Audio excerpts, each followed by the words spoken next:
Greetings in the name of His Imperial Majesty Emperor Haile Selassie I, Rastafari. Hello my beautiful people. I hope you guys have been having a wonderful week. My week has been pretty nice, you know. But anyway, so it's Friday once again, and I would like to stick to a Friday upload schedule for Instagram/YouTube, right? So today what we're going to get into, we're going to go through the stages of my Himba Garden of Worlds painting. And I'm going to go from the sketch phase all the way to the final painting, and just to show you guys the stages. And I'm going to give a little commentary, but first I would like to address something. I get a lot of questions. People love my work. So no, right now I'm not doing any commissions. I'm sorry to disappoint anyone. But right now I'm so focused on getting my concepts out the door, and just because I have a lot of ideas, and I'm always working on something. So the thing is, I don't want to take on more work when I know my heart is not going to be into it. Because I honestly believe when your heart is into that art, man, when you're feeling it, when you're just a vibe with it, and you're just a man, I'm telling you, money can't buy it, man. It has to come from here. So I know if I do commissions, it's not going to be my 100%. You know what I mean? And I don't want to put that kind of work out there. Anyway, another thing I want to talk about that a lot of people ask me is do I sell my work? Yes, I sell my work. This is my living. This is my only income. This is my art is me. That's my bread and butter. I'm a food. You understand? So I do sell my art, and I'm gonna show you guys what I sell, or a few samples, right? So the main thing that I currently sell, but I sell in multiple sizes. I sell a large. For me, a lot of people, they want heavier sizes, but right now where I'm at, this is the biggest size I can get, or I can have available to you guys. So I sell this one. This one is a art print. This is the Himba in the Gardens art print. Garden of Worlds. I keep going back, messing up with the name. But anyway, so this is a wooden frame. It's a wooden frame, and it is plexiglass, and then the art print on the inside, right? So the colors are really nice. But the thing is like right now, because I'm just starting out, right? So these I love these, but here goes the problem. They tend to get a little banged up during shipping, and so far I haven't had like crazy complaints about them, but like over the past, because I've only been selling my art online for like not even 2 years. It hasn't even, wow, what? It hasn't even been 2 years. Yeah, February 6th is 2 years. So anyway, so I'm still trying to find the best printer, because I don't print my own art myself, right? I have a company print and ship my art for me, right? So I have to work with them, and I have to make sure, and this is why I love to get feedback from you guys when you guys buy paintings. It's simply because I can quality assure and make sure the job that I'm paying them to do, they get it done. Because at the end of the day, this work is not for me, because I could paint all day, but what's the point if no one sees it? This work is for you. That's why it's painted. It's painted to inspire and uplift. Well, my next thing I wanted to show you guys, so let me make sure I get this in the frame so you guys can see, right? I might make this the cover. Anyway, boy, I love joke, love joke. Anyway, so this is the canvas. Now this, I personally like the canvas. It's a bit more to produce than the actually, is it? Yeah, it costs more to produce the canvas. I know it has a sheen on there, but it not a sheen, a glare. So it costs more to produce the canvas than the frame, but I like the canvas better because it's more durable through the mail. So look how thick the canvas is, and I have the image wrapping around. And by the way, for those of you who don't know what this is Suri, the Suri playground. This is one of my favorite pieces, so I have it hanging over there in my house. But anyway, so you see it's thick. You see, this is a thick, hard wood, you know, and the frame is also made out of wood. It's not plastic, which I really, really like. And the colors and the detail, oh, man, maybe I can, like, my camera is one of them older cameras, so it might not pick up the detail, but my brethrens and sisters, look at this. Watch it. Look on the detail, man. Watch it. Look on it. Watch it. So this is my favorite. Yeah, this is my favorite. This is my favorite for sure. I keep looking at the viewfinder, so if I'm looking kind of wonky, it's because I'm trying a new recording technique. Anyway, so this goes for $325, and I love this canvas. It's nicely stretched, and yeah, this is what I would recommend, especially for people with houses. And it's easier, in my opinion, to hang instead of the other frame. And I also have custom frame.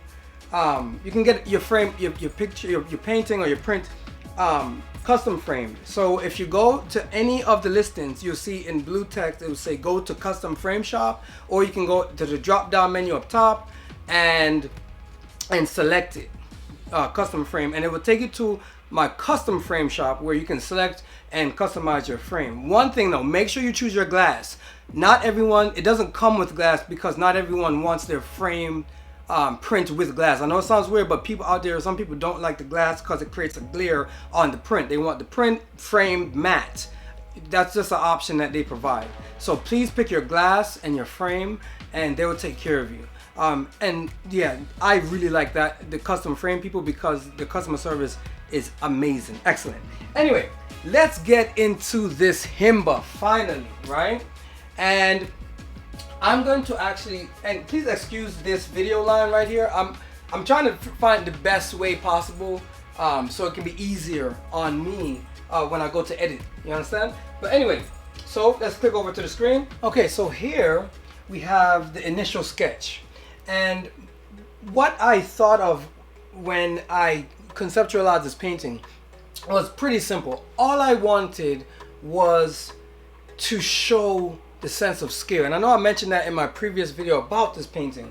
So one of the things that I wanted to do was have in the middle, in the center, right where she's holding the bouquet, I wanted that to be our solar system, because I was thinking, I was like, man, this is our knowledge. This is what we know as, you know, humans, mankind, and this is what we think we know. Because at the end of the day, I feel like, honestly, we humans will never understand everything. It's just not happening. There's just some things out there it don't make food for understand. You understand? So, but anyway, so I wanted to get the sense of mystery. You know what I mean? Like this, she has a bouquet of the solar system. You know what I mean? And Earth, with the continent of Africa, is one of the most prominent flowers or planet flowers that she has. So, all right, let me just keep playing. So what ended up happening was I did the sketch, right? And let's go back up a little bit. So I did the sketch, and what ended up happening? I can just drag. Anyways, come on. Shout out to Uncle Bobby, Monsieur. Anyway, so you know, I had the sketch and I sketched out my planets and stuff, and then here was my initial painting phase. So here I just use big blocks of color to get things done, you know what I mean? And I'm kind of thinking about value. Value is like the light to dark in the overall piece, you know what I mean? I mean, value can be applied to anything. Like, for example, I can say the value of her face. Oh, it's not Photoshop, so I can't like this. But anyway, the value of her face is darker than the value of the planet, you know, in front of her. You see what I mean? So value is just, it's like a shading or shadow scale kind of, right? So I'm putting in blocks of color, and I wanted like an evening sky, and I wanted the planets to be more organic, lifelike. But what I found is, right? No, don't do that. I'll use this right here. So what I found was on this stage, so that was about the sketch and the initial, you know, value painting or whatever. That took me about 7 days ish, but the idea I had from a long time ago. And so here you can start to see the solar system is forming. You have Earth, you got Saturn, you got Jupiter, you got Mars. I think this is Mars, the moon, Pluto, And so that's the solar system. I think Uranus is somewhere over here, and Neptune. And you can kind of see now I'm kind of playing with depth. You can see like there's clearly some, you know, flowers or plants behind her. And right now I'm not like, so this is like really early stage, right? And this is kind of the hardest part of the painting, this and the sketch, because here's why. For me, the hardest part of a painting, the journey, right, is the start and the end. The start is simply because the concept is not, so it's up here, then at your brain, but it's not tangible. It's not there. So you have to make sure your vision is what you want, you know what I mean, from the jump, you know, and then you mold it and you perfect it until it looks like what you envisioned. You see what I mean?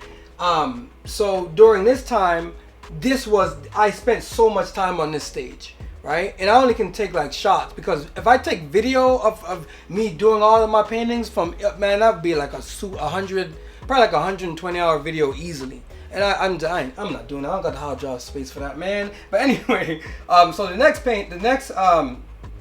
slide. Here, I'm focused more on overall lighting, right? And I start to go in and I start to put in more details. And you notice from this phase, right? From that phase to this phase, right? And I hope I get, from that phase to this phase, right? Her face has changed dramatically. Now, here's why I did that, right? When it comes to faces and people's faces or whatever, right? I like to paint my face with some kind of emotion, like overarching emotion, right? So for example, here I was going for confidence, but at the same time I was going for humbleness. She's very beautiful, and she knows she's beautiful. She's very confident, and I wanted that to show up in her eyes in particular, and on her face, and the way she's standing there, right? Like, this is her world and this is her garden. That's what I wanted, right? So as you can see, like, you see light coming in and peering through the back. So at this point now the next stage, I said, right, where's the next one? So this one, this is the next one. I was like, man, dang it, man. So you can see like the solar system is coming in, right? And I'm like, yo, I don't know if I like the evening thing anymore, right? Because when I conceptualized it, I thought of it as kind of like very colorful and very pretty, but also very modest and honest with the bright colors and stuff. Like, I don't know if you guys know my Debele painting, the one where she's painting Africa, and it's the planets are all around her, and she has the pattern swirling. Like, that one is more like in your face, vibrant, right? This is more subtle, more humble, right? So next, right, more detail. Now I'm starting to think about the additional planets in the background. What are their purpose? Why are they there? The only purpose of the additional planets is to add a sense of mystery and wonder to the overall piece, right?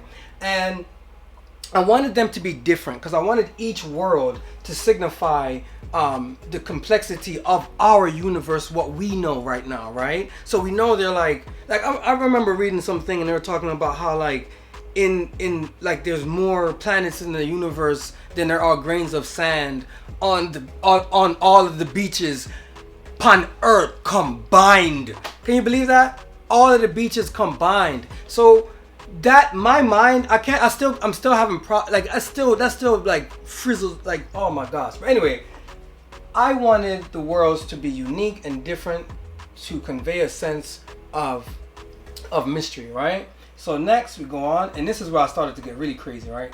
Right here. Man, I don't know, I just looked at it one day and I was like, I want more color. That simple. And that's all it took.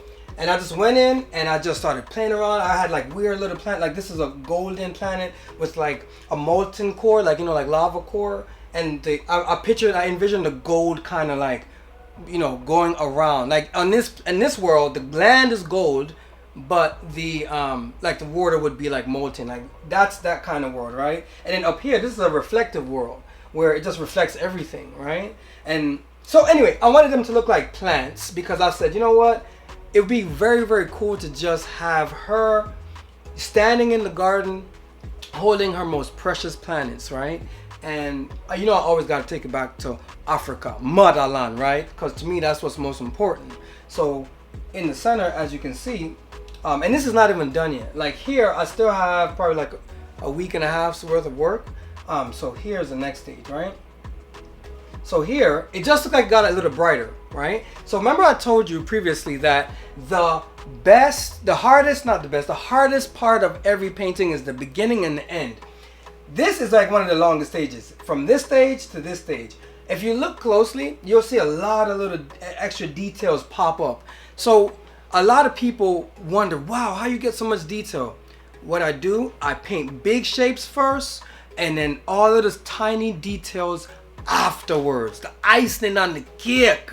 You understand? So because I know a lot of people, when they're just starting out and they're just making art, they're new to making art, what ends up happening is they get fixated on detail first. You do not want to do that. Work with big blocks, big blobs of color. Mold your paint. If you're a traditional, mold those oils into what you want. Colored pencil, watercolor, I don't care what medium you're using. You have to use, it should be like clay. See there? It should be like clay, right? Treat your paint like clay, right? And within paint, you got color. I love color, right? So anyway, so here is the finished one, right?